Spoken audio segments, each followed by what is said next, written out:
O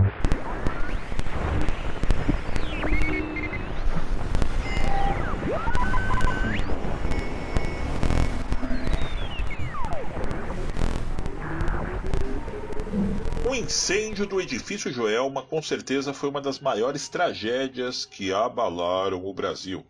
Tudo isso aconteceu no dia 1º de fevereiro de 1974, no hoje chamado Edifício Praça da Bandeira, que provocou a morte de 187 pessoas e deixou mais de 300 feridos. Muitas histórias fantasmagóricas cercam a história do local. Porém, nessa nossa websérie, dentro da nossa Ghost Radio, começaremos a narrar alguns capítulos que incluem essas histórias de arrepiar o cabelo. Começaremos hoje pelo terrível Crime do Poço, que envolveu uma família que ali morava exatamente no local aonde foi construído o edifício Joelma anos depois. Apaixonado por uma moça que não era mais virgem em 1948, o que, diga-se de passagem, parecia um absurdo para os costumes da época, o professor da USP, Paulo Ferreira de Camargo, não suportou a pressão feita contra ele pela sua família, ou seja, por sua mãe e pelas suas duas irmãs mais novas, e deu cabo das 3 ali mesmo no quintal de casa. Fiquem ligados, afinal de contas, esta história assustadora está apenas começando aqui em nossa Ghost Radio. Recém-formado em Química pela Universidade de São Paulo, como nós dissemos ainda há pouco, o professor assistente Paulo Ferreira de Camargo tinha apenas 26 anos e passou a se dedicar a experimentos estranhos no laboratório da faculdade, o que chamou a atenção dos alunos da época. Paulo chegou a fazer disparos com uma arma de fogo, alegando depois ser apenas um teste para verificar os efeitos de atritos nos materiais que compõem a pólvora. Na ocasião, foi apenas repreendido pelos reitores da universidade. Ao mesmo tempo, porém, ele fazia perguntas esquisitas a seu superior, conhecido como Dr. Hoffman, a respeito dos melhores agentes químicos para efetuar a corrosão de cadáveres.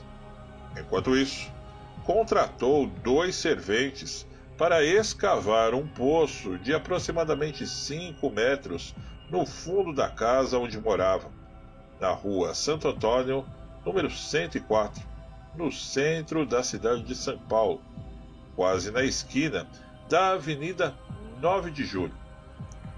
Os 2 pedreiros ganharam cerca de 2.000 cruzeiros e concluíram o trabalho no mesmo dia. Para a mãe e para as 2 irmãs que viviam com o assassino, ele disse que pretendia desenvolver uma fábrica doméstica de adubos e que não poderia proceder à engenhoca usando apenas água encanada.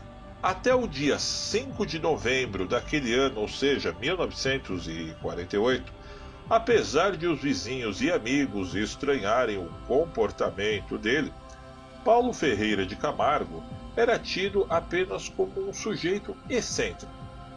Eis que, naquela fatídica data, ele apareceu dizendo que havia feito uma viagem ao Paraná com a mãe e as irmãs, e que as 3 tinham morrido em um acidente de automóvel.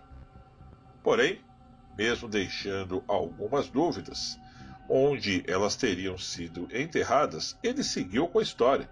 Afinal de contas, meus amigos, na época as informações eram muito lentas e nem se sonhava com a internet que nós temos hoje, redes sociais, etc. e tal.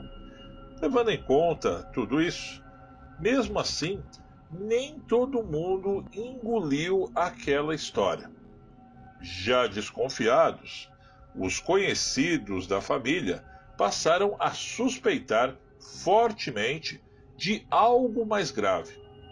Não só porque Paulo não apresentava sinais de tristeza nem mesmo de comoção, como principalmente porque acharam estranho que os jornais não tivessem noticiado uma linha sequer sobre o tal acidente que deixou pelo menos 3 vítimas fatais. O que se sabia da vida da família Camargo era que tanto Paulo quanto as irmãs, órfãos de pai, desde muito cedo receberam uma educação rígida da mãe, a senhora Benedita Ferreira de Camargo. Na época em que foi assassinada, tinha 56 anos. As meninas vestiam-se com extremo recato, mesmo considerando-se a época. Mas suas reservas, especialmente financeiras, estavam se esgotando. As esperanças de arrimo foram todas depositadas no único filho homem.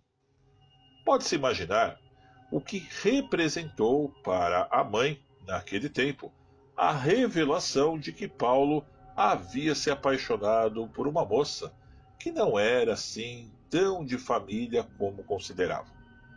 Tanto ela quanto as filhas, Maria Antonieta, de 23, e Cordélia, de 19, fizeram uma acirrada campanha contra o relacionamento do assassino com a ex-balconista Isaltina dos Amaros, que tinha na época 23 anos, e que agora trabalhava como assistente de enfermagem.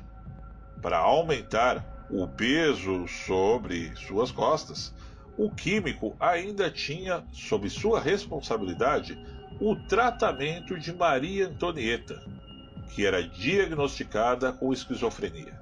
Isso tudo foram conjunturas levantadas para justificar a atitude radical que o químico tomou para fazer as 3 simplesmente desaparecerem. As denúncias, cada vez mais frequentes, levaram os investigadores da polícia a intensificar suas diligências, até que, no dia 23 de novembro, eles chegaram ao poço no fundo da casa dos Camargo. Por causa do forte odor que subia pelo buraco, a polícia convocou o corpo de bombeiros para averiguar o que havia ali dentro. Junto com os oficiais, o próprio Paulo Ferreira de Camargo acompanhou os trabalhos de prospecção. Quando percebeu que eles estavam próximos de descobrir o que de fato acontecera, Paulo pediu para ir ao banheiro e de lá, enquanto assistia pelo vitrô à retirada dos corpos das 3 mulheres do poço, ele se suicidou com um tiro certeiro no coração. Pelo que a perícia apurou na época, o crime foi perpetrado em 2 etapas. Primeiro, entre 9 e 10 horas da manhã do dia 4 de novembro. O assassino matou a mãe e a irmã mais velha, Maria Antonieta, na sala de casa.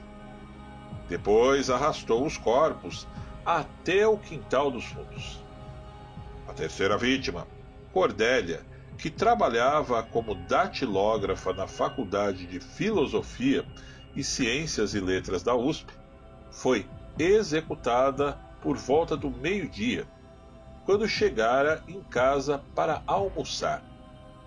Antes de jogar os corpos emborcados no poço, Paulo encapuzou as 3 com panos pretos. Depois do resgate, um dos bombeiros também morreu, vítima de infecção cadavérica. Tanto Paulo Ferreira de Camargo quanto a mãe e as irmãs dele foram enterradas no Cemitério da Consolação em São Paulo, no dia 25 de novembro de 1948. No entanto, por causa de vários eventos, digamos que nefastos, registrados naquele local, o terreno onde ficava a casa dos Camargo passou a ser considerado macabro. Muito antes do chamado Crime do Poço, em um tempo em que sequer haviam abolido a escravatura, aquele território funcionou como um pelourinho para castigar negros desobedientes. Bem depois, em 1974, no mesmo terreno, um incêndio de proporções devastadoras levou à ruína o famigerado Edifício Joelma, hoje chamado de Edifício Praça da Bandeira. Como nós dissemos no início desta matéria, provocou a morte de 170 pessoas e deixou outras 300 feridas. Com um projeto arrojado para a época, o edifício, que foi construído em 1971, tinha cerca de 25 andares e, de acordo com a extinta empresa Joelma S.A., importadora comercial e construtora, estava dotado do mais moderno sistema anti-incêndios da época. Para fugir do mau agouro, a mesma construtora havia voltado a portaria do prédio para a Avenida 9 de Julho, registrando assim um número diferente do que era usado na residência dos Camargo. Pelo jeito, não adiantou muito. Depois do incêndio, o prédio ficou interditado para obras durante 4 anos e em 1978 foi reinaugurado com o nome de Novo Joelma. Porém, muitos relatos fantasmagóricos que ainda iremos narrar nessa série ali acabaram ocorrendo, fazendo com que muitos dos locatários que usufruíam de suas salas, especialmente para escritórios, por ali não permanecessem. Mais tarde, em 2000, sem nunca ter registrado uma ocupação completa, muito provavelmente por esses fatos que narramos, ele foi rebatizado como Edifício Praça das Bandeiras. É isso, meus amigos. Espero que vocês tenham gostado deste nosso novo formato de histórias fantasmagóricas aqui em nossa Ghost Radio. E peço para que vocês continuem ligados nos outros vídeos do canal. E é claro, caso vocês ainda não estiverem inscritos, inscrevam-se a partir de agora. Dá uma forcinha aí pra gente e também participem nos comentários. Foi um grande prazer poder estar conversando com todos. Um grande abraço e até breve.